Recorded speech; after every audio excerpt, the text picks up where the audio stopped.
what you meant by intra-party killings. Would it be correct? I think your response was that there are killings of each other by members of the same political party. And this is what she references when she says killings involving members of the same political party. That is correct. Thank you. My reading of the letter thereafter then, from the second paragraph, Advocate Harrison gives a history of the NPA's involvement, KZN, in the task team before she draws some conclusions at page 197. And it's important that we work through the steps that she has set out in this letter. And this is when we start cross-referencing the many annexures. She starts her second paragraph with the wording, upon my assumption of duty in the province as the Director of Public Prosecutions in May 2019, parentheses, acting in at that time, close parentheses, my office was approached by General Khumalo, who requested for dedicated capacity to respond to the political task team. Do you see that? That's correct. The General Khumalo referenced here, is it the same General Khumalo we spoke of yesterday, who you said was the project leader of the task team? That is correct, Commissioner. And the body of that paragraph, she references a document dated the 13th of June 2019. She has marked it as Annexure A. For the benefit of the Commission, that document, which is Annexure A to Advocate Harrison's letter, is at page 199. So if we could turn to page 199, General.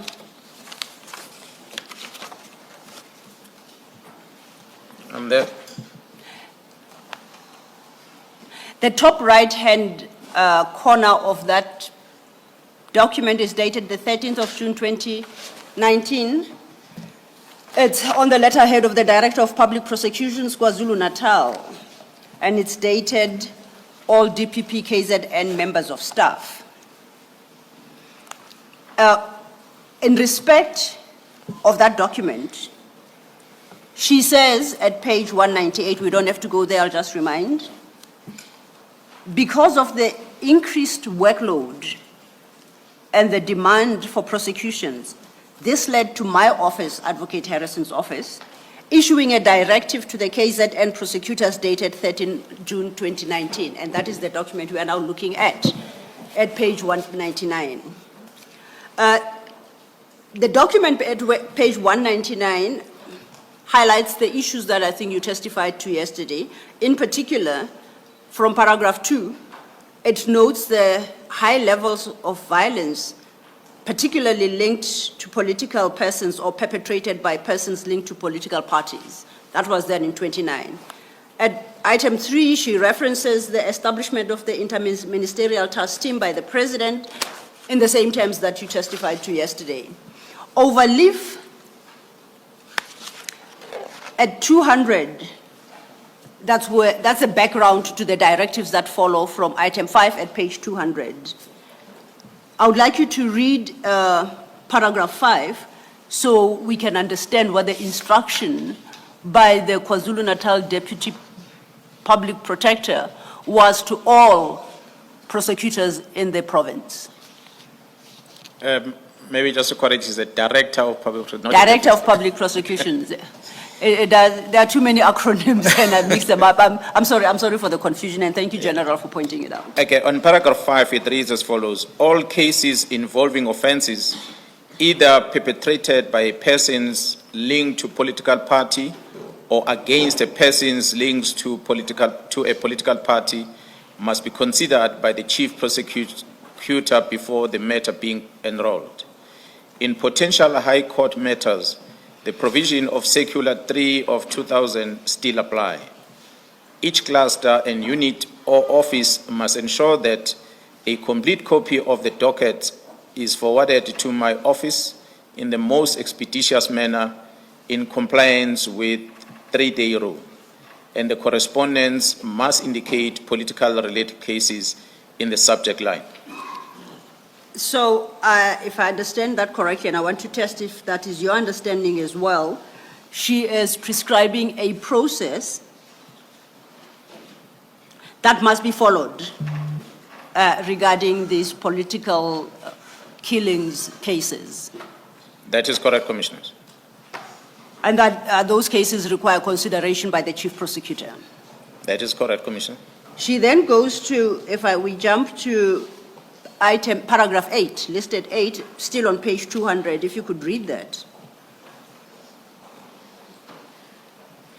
The decision not to prosecute a person, but to use such a person as a witness in terms of Section 204 of the Criminal Procedure Act must be made in consultation with the Chief Prosecutor and or the DOPP in potential High Court cases, or the DDPP, beg your pardon, in potential High Court cases. Section 204 should only be used in exceptional circumstances where it is in the interest of justice to use the provision. A reference must be made to Part 4 of the NPA Policy Manual, Section D, headed Section 204 witnesses. So then, and once again, to test my understanding and to see if it accords with yours, that item 8 seeks to institute a process to manage the Section 204 witnesses process. That is correct, Commissioners. I then would like you to go to read item 10 on the same page. No politically related cases may be withdrawn without detailed and cogent written notes in the C clip of the docket or office file. So there was a requirement that in respect of the cases that the task team was dealing with, should there be a decision to withdraw against a suspect, that must be done only after a detailed and cogent written report is filed in the docket. That is correct. Then we go back to 196, main letter. And we're at paragraph 2. At paragraph 2, it concludes, this directive set out the challenges which General Khumalo had raised. Despite this arrangement, there was a continued unhappiness regarding the task team not having dedicated capacity. So that was, it would sound like the DPP's attempt to address General Khumalo's concerns and challenges in the province. And she concludes here that even that was not enough. Is that your own understanding as well? That is correct. She then looks at a different issue at paragraph 3 and says, I also wish to bring to your attention a correspondence with the Minister of Police, Mr. B.H. Cele, or which the Minister of Police, Mr. B.H. Cele, had forwarded to our NDPP advocate Batoi. This correspondence is dated 24th of May, 2019, and she states that the purpose was to highlight the challenges regarding the successful prosecution of politically related cases allocated to the task team. In this regard, she refers to a document she calls Annexure B, and that, Commissioners, will be found at page 202.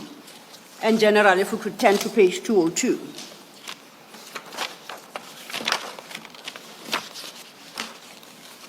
Now, it's a fairly, well, not too long, but it's about 6 pages. So if you could just quickly flip through that document and tell the Commissioners what that document is. Then we will work through the detail of the document. It's an NPA internal correspondence from the Director of Public Prosecution in KwaZulu-Natal, beg your pardon. It's addressed to the Advocate Batohi and is from the Minister of Police.